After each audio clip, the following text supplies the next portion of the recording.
we're going to talk about the Shedeur Sanders reaction. He played in his first game in the NFL the other day. And I want to play really quickly some of the reactions to people, professionals, in his debut as the Browns starting quarterback. I think he came in the second or third quarter. They lost and he struggled. And it was trending all over social media regarding his performance. And we're going to look at some of the comments. And here's Cam Newton on ESPN talking about Shedeur Sanders. Put it this way. I've said this before and I'll say it again. I do not think Kevin Stefanski wants Shedeur Sanders to succeed in Cleveland. The reason Kevin Stefanski is the head coach of the Cleveland Browns, Shedeur Sanders' coach. He was starting Dillon Gabriel over Shedeur. Reason being is, don't tell me what he said, don't tell me what he's saying. I'm going off of actions. Right. All right, let's go off actions. The actions is, if I'm Shedeur or if I'm a Shedeur Sanders fan, I would not want him to take the field, because that's going to consistently be the display we're going to see. It doesn't matter if it's Deshaun Watson. It doesn't matter if it's Shedeur Sanders. It doesn't matter if it's Dillon Gabriel. It doesn't matter if it's Dan Orlovsky. It doesn't matter if it's Cam Newton. You need help in Cleveland. When you have a quarterback that's still making $46 million on your roster and he's not healthy, that impacts the talent that's around him. They are not a good team. Right. But this is the thing that really irks me the most, is because he doesn't get any reps circa 2015. And that's important. You see, the thing about it is that Shedeur Sanders is a rookie. And when you have a rookie quarterback, he has to play as much as possible because he doesn't have any experience on this level. And he's new to the team. So he can study the playbook all he wants, but he still has to go out there and do. He's got to practice. And the reason why Shedeur hasn't had any reps is because they have another rookie, Dillon Gabriel, who they want to develop. So this is why you don't want two rookies at quarterback on your team, because both of these players need repetitions. And since the coach likes Dillon Gabriel, he's not going to spend so much time on Shedeur. So he's not being coached. Circa when Cam Newton was the MVP, circa when, hey, my backup for majority of my career was probably the biggest blessing of my career to have a veteran in Derek Anderson.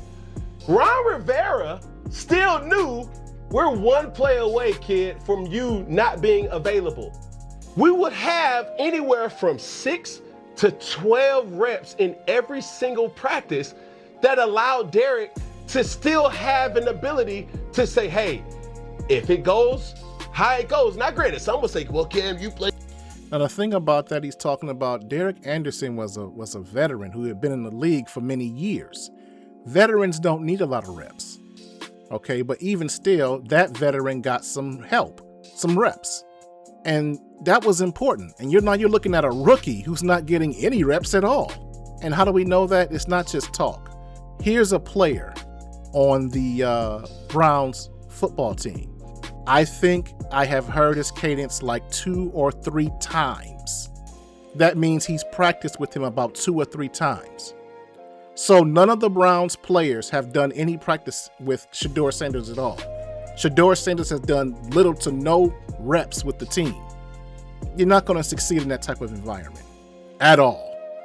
Stephen A. Smith has some comments, and it was online with what Cam Newton was talking about. I'm not going to play it because I'm getting a little long in this broadcast, and Stephen A. Smith is long-winded.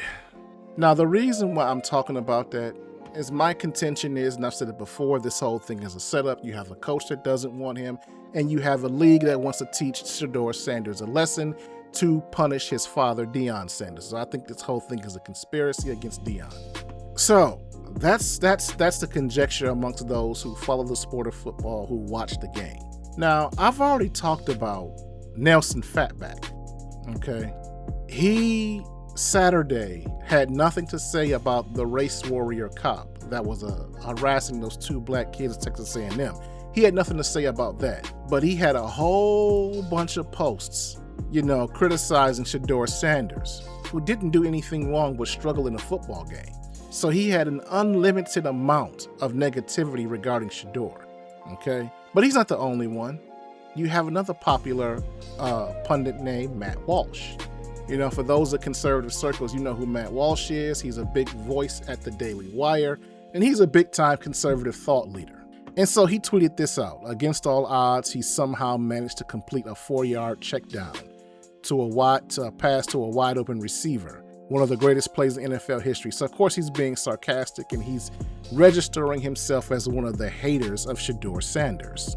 And Matt Walsh, from what I know, is not a football guy.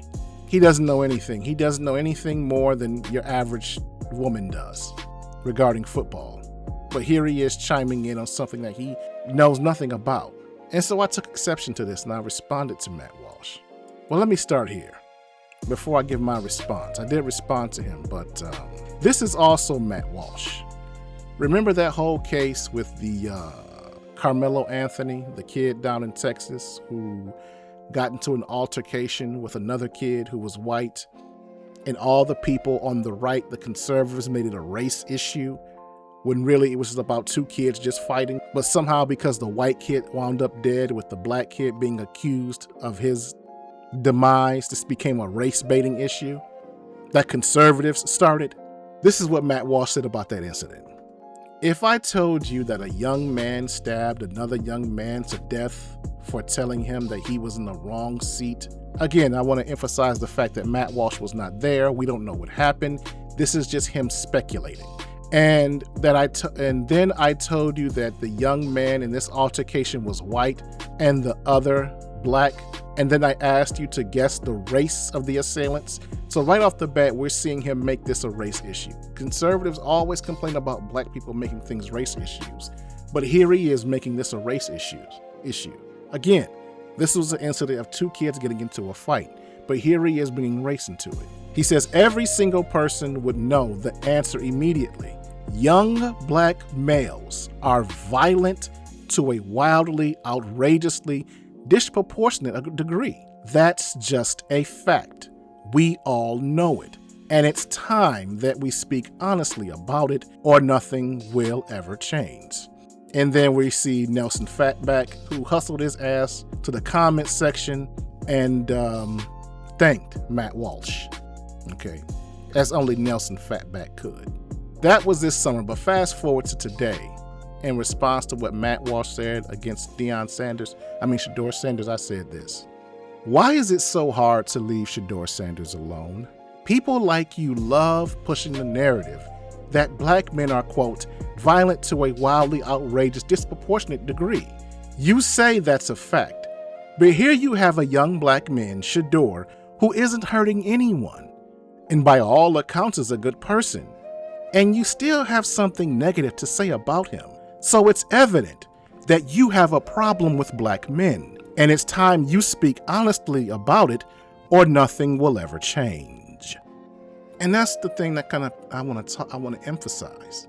When black men do wrong, they're the first to go on the air and criticize, or allegedly do wrong, and talk about how violent we are. But here you have a black man doing something positive. He isn't hurting anybody. He's a good kid, and he's still attacking him. Now, Matt Walsh complains about people calling him a racist. Okay, why wouldn't they? Black men do evil, you call them out. Black men do good, you still attack us. So if we just breathe, it's a problem for you. This is ridiculous. The level of hate that Shedeur Sanders has gotten from people on the right, people who don't even watch the freaking game of football. And then they want to project and gaslight and say things like, Shedeur Sanders is the Angel Reese of the NFL thanks to his supporters in and out of media. Just like Reese's fans, they claim any criticism of Shedeur has some sort of racist microaggression undertone to it. And they want the sports world to believe they are perpetual victims. It's complete and utter nonsense. The closure around these two is insufferable. That's because you guys are constantly talking about them. That has nothing to do with football, most times. That's why. They're constantly running their mouths and attacking him. We're speaking merely in defense of him, and somehow we're the problem. This kills me. And like I said, Matt Walsh isn't a sports commentator. He's a political guy.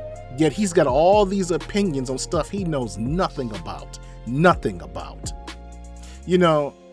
I'm very open about the fact that I am a conservative, but one of the reasons why I don't associate myself with many conservatives is that there are too many like them, like Matt Walsh, like Nelson Fatback, that are an absolute embarrassment. And the last thing I want is to be associated with those morons. That even though I believe in conservative principles, I do not believe in individual conservatives, because too many of them are wrapped up in this race war. You've just seen a preview of my latest live stream, which you can watch now in its entirety right here on YouTube.